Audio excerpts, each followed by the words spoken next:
ទាំងសូមពេចមួយទៀត x ការ៉េបូក x បូក6បាទចឹងយើងធ្វើបំណងវាក៏មិនដែរណាបាទចឹង x ការ៉េនេះយើងអាចសរសេរ x គឺ x បានណាបាទហើយ6នេះយើងអាចយក6គុណនឹង1គុណអង្គ6ណាហើយមួយទៀតបាទ6នេះយើងអាចយក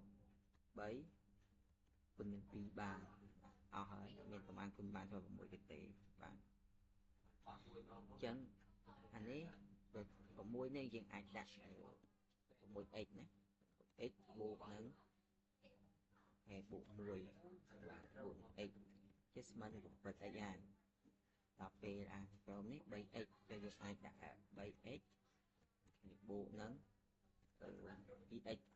បាទគឺស្មើនឹង 5x ចេះយើងគិតថាអបគុណជាង3គុណ2វាស្មើនឹងទូកដាទៅជា 5x នេះជាមិនថាយើងយក3គុណ2ឡើងអញ្ចឹងយើងទៅសេពង្រាយមកពង្រាយបាទអញ្ចឹងឲ្យលើនេះ x បាទចាស់ក្រុមនេះក៏ x ចាស់លើយើងដាក់3ណាគេគេថាបបូកយើងដាក់ញ៉ាបូក3បាទបូក2 3បូក2បាទបូក2ណាអញ្ចឹង 3x បូក 2x 5x ស្មើតួកតាចេះយើងអាចយកបានចេះអានេះយើងអាចសរសេរខុសវិញតា x បូក3ហើយអានក្រោម x បូក2បាទ2អញ្ចឹងយើងស្មើបាទចានេះយើងអាចសរសេរបាន x